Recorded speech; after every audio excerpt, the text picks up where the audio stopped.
हाय Aries, कैसे हैं आप लोग। मैं आप लोगों के लिए टैरो रीडिंग लाई हूँ from 11th of May to 20th of May. Okay, तो हम देखते हैं कि इन 10 दिनों में क्या रहेंगे आपके लिए मैसेजेस। और ये एक जनरल रीडिंग है तो ये सबके साथ रेजोनेट नहीं करेगी। ओके, तो देख लेते हैं क्या है मैसेजेस आप लोगों के लिए। मेष राशि के लिए मैसेजेस थे। मेष राशि के लिए मैसेजेस थे from 11th May to 20th May, 11th May to 20th May। मेष राशि यानी एरीज के लिए मैसेजेस दें, प्लीज एंजल्स गाइड करें, यूनिवर्स बताएं इनके लिए क्या रहेंगे मैसेजेस इन 10 डेज में। मेष राशि के लिए 11th May to 20th of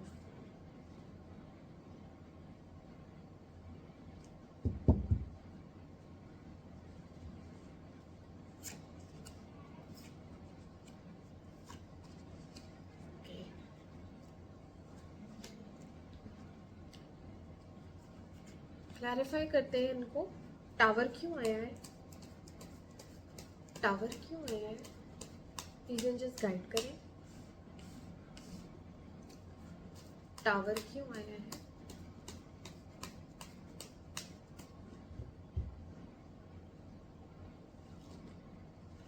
tower क्यों आया है।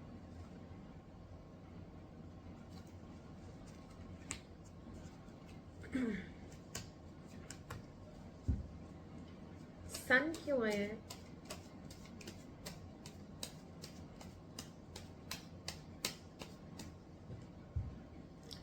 सन क्यों आया है।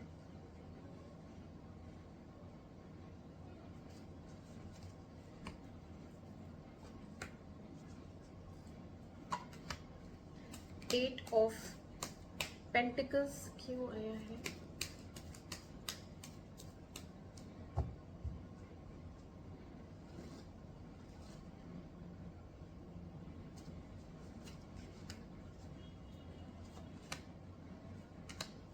एस ऑफ कप्स क्यों आया है।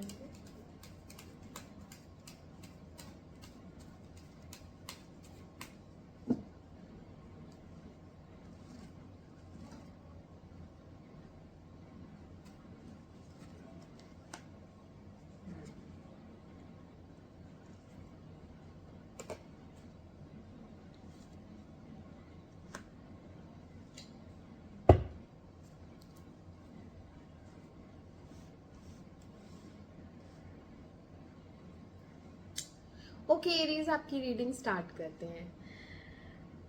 तो यहाँ पे जब स्टार्टिंग होगी जैसे 11th में 12th में, तो आप बहुत ज़्यादा ओवर इमोशनल दिख रहे हैं। यहाँ पे आपके इमोशंस बहुत हाई है, ठीक है।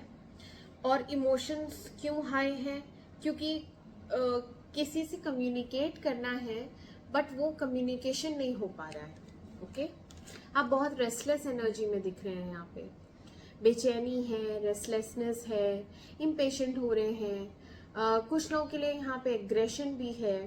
ओके, या फिर फ्रस्ट्रेशन, एग्रेशन, किसी तरीके का गुस्सा और चिड़चिड़ होती नहीं है जब हम बहुत ईगर होते हैं कुछ करने के लिए, स्पेशली जब हमें कुछ क्लैरिफाई करना होता है या हमें बात करनी होती है और वो हो नहीं रही होती है, then we tend to behave like this. Upset भी कह सकते हैं। तो शुरू में आप अपसेट दिख रहे हैं। ओके, और अपसेट हैं अपने इमोशंस को लेके ही हैं। हो सकता है कोई ब्रेकअप हुआ है पास्ट में, या फिर कोई और बात भी हो सकती है, मिसअंडरस्टैंडिंग भी हो सकती है यहाँ पे, ठीक है। बट क्लियरली मेंटल पीस तो नहीं है इस वक्त, इमोशनल काफ़ी रहेंगे, ठीक है। बैकग्राउंड में आपकी फैमिली ही है। ओके, ये फैमिली है और कुछ नीड्स हैं आपकी जो आपकी फैमिली नहीं पूरी कर पा रही है। आपकी या तो मैरिड लाइफ में दिक्कत है यहाँ पे, शादीशुदा जिंदगी में जो आपके पार्टनर हैं वो आपकी नीड्स नहीं समझ पा रहे इमोशनली, स्पेशली इमोशनली वो आपको फुलफिलमेंट नहीं दे पा रहे, वो इमोशनल सेटिस्फैक्शन आपको नहीं मिल पा रहा उस इंसान से जैसा आप चाहते हैं। इवन आप में फिजिकल अट्रैक्शन बहुत ज़्यादा है, ठीक है, आप काफ़ी एनर्जेटिक हो रहे हैं, आप फायरी एनर्जी में रहेंगे, और एकदम होता नहीं है फास्ट एंड फ्यूरियस, जल्दी काम हो। हम कहीं बाहर घूमने निकलते हैं तो हम वहाँ पे कैसे लाइवली नेचर रखते हैं ना, खुश मिजाजी, वैसा है आपका एटीट्यूड। बट क्योंकि आपके पार्टनर उतने एनर्जेटिक या फिर उतने इंथुजियास्टिक या फिर उतने एक्साइटेड नहीं दिख रहे हैं, जिस वजह से आपको डिसअपॉइंटमेंट हो रहा है। इमोशनली भी फिजिकली भी आप काफ़ी डिसअपॉइंटेड हैं अपने पार्टनर से, ठीक है, इसीलिए आप अपसेट हैं, इसीलिए आपको गुस्सा आ रहा है, और गुस्से में आप कुछ अनशन भी बक रहे हैं अपने पार्टनर से, झगड़ा भी हो रहा है, ठीक है। हाँ, मैंने कहा ना झगड़ा हो रहा है, देखो टावर आ गया। तो वो झगड़ा ऐसा हो जाएगा कि हो सकता है थोड़े दिन बातचीत बंद हो जाए, डिसरिस्पेक्टफुल वे में आप उनसे बात करें, वो भी आपसे वैसे ही जवाब दें उल्टे सीधे, तो आप दोनों में झगड़ा हो सकता है, जो कि 4 लोग ऑफ कोर्स देखेंगे, घर के ही लोग होंगे, बाकी लोग तमाशा देखते हैं ना, वैसे ही होगा। तो यहाँ पे डिसरिस्पेक्ट दिख रही है और एक झगड़ा दिख रहा है, ओके। कुछ लोगों के लिए ये ब्रेकअप ही है, जैसे मैंने बोला कि आपका दिल टूटा हुआ रहेगा। अगर आप मैरिड नहीं हैं तो यहाँ पे एक रिलेशनशिप है जिसमें आपका दिल टूटा है। क्यों? क्योंकि वहाँ पे नो कांटेक्ट चल रहा है या ब्रेकअप चल रहा है, ओके, जिस वजह से आप अपसेट हैं, इनकम्प्लीट फील करते हैं कुछ चीज़ों को लेके। जैसे अभी जैसे मैंने बोला कि कम्युनिकेशन आपको करना है, क्लैरिफिकेशन आपको करना है, देना है या लेना है, जो भी है वो चीज़ें अधूरी हैं, और अधूरे काम को भी आपको पूरा करना है, या फिर आपके पास इनकम्प्लीट इन्फॉर्मेशन है और उस इन्फॉर्मेशन के बेसिस पे ये नो कांटेक्ट या ब्रेकअप हुआ है। यहाँ पे किसी को कुछ भी पूरी तरह नहीं पता है कि बात क्या है, अच्छा, यहाँ मिसअंडरस्टैंडिंग दिख रही है, और लॉन्ग डिस्टेंस रिलेशनशिप भी हो सकता है, इसीलिए मिसकम्युनिकेशन है, इसीलिए मिसअंडरस्टैंडिंग है यहाँ पे। बहुत सी बातें आपको पता नहीं है, बहुत सी बातें ऐसी हैं जो आमने सामने बैठ के हो सकती हैं, लेकिन क्योंकि दूरी है तो वो हो नहीं पा रहा है, इसीलिए नो कांटेक्ट हो गया, बातचीत करनी ही छोड़ दी कि क्या फ़ायदा इसको बोलने का भी, इसकी समझ में तो आएगा नहीं। काफ़ी इमोशनल हो रहे हैं आप, रिकंसाइल करना चाहते हैं, फिर से आप बात करना चाहते हैं, फिर से आप पास्ट में जाते हैं, आप पास्ट की बातें सोचते हैं कि क्या मैंने गलत डिसीजन लिया, क्या मैंने गलत डिसीजन ले लिया, इमोशनल होके ऐसा आप पास्ट में जाएंगे और अपनी बातों को सोचेंगे दोबारा से, है ना, पुरानी यादों में आप जाते हुए दिख रहे हैं। आप नहीं चाहते कि ये रिश्ता टूटे, आप नहीं चाहते, बहुत इनकम्प्लीट फील होता है उस इंसान के बिना, आपको पूरा ही करती है वो लेडी या फिर वो इंसान, ठीक है। बीच में क्या हो रहा है, बीच के दिनों में एक न्यू बिगनिंग है, हैप्पीनेस है, एक्साइटमेंट है, यहाँ पे एक नई सुबह होती हुई दिख रही है, ठीक है, चीज़ें ठीक हो रही हैं और आप बेटर पोजीशन पे दिख रहे हैं, सैड एनर्जी से निकल आएंगे, यहाँ हैप्पीनेस है, खुशियाँ हैं, प्यार मोहब्बत भी दिख रहा है, और एक होता है ना कि हमारी रिस्पेक्ट भी हो रही है, जो रिस्पेक्ट चली गई थी या जो चीज़ें खराब थी वो सब ठीक होती हुई दिख रही हैं, यहाँ पे अच्छा होता हुआ दिख रहा है, एक नई सुबह है, न्यू बिगनिंग। ऐसा क्यों होगा? यहाँ पे किसी को तो या तो आप हैं या फिर वो इंसान है जिसने आपके साथ इक्वल गिव एंड टेक नहीं किया, तो उस इंसान को अपनी गलती का एहसास होगा, वो इंसान गिल्टी रहेगा कि मैंने गलत कर दिया, और उस वजह से वो इंसान आपसे बात करेगा, क्लैरिफिकेशन, आपको एक क्लैरिटी मिलेगी, यहाँ पे साफ साफ बात होगी, कुछ डिसीजन भी लेंगे आप दोनों मिलके, और फिर एक न्यू बिगनिंग की शुरुआत है। देखो न्यू बिगनिंग है ना यहाँ पे। तो आप दोनों के बीच जो भी मिसअंडरस्टैंडिंग होगी वो क्लियर हो जाएगी, और उस इंसान ने जो भी पास्ट में मिस्टेक्स की हैं उसके लिए वो सॉरी फील करेगा और आपको जस्टिस देगा। ठीक है, यहाँ पे गिल्ट फीलिंग है, यहाँ पे रिग्रेट है, यहाँ पे एक ये भी फीलिंग है कि क्या मैं ये डिजर्व करता हूँ treatment, do I deserve this kind of treatment, क्या मेरी ये है कि इस तरीके से मेरे साथ बिहेव किया जाए।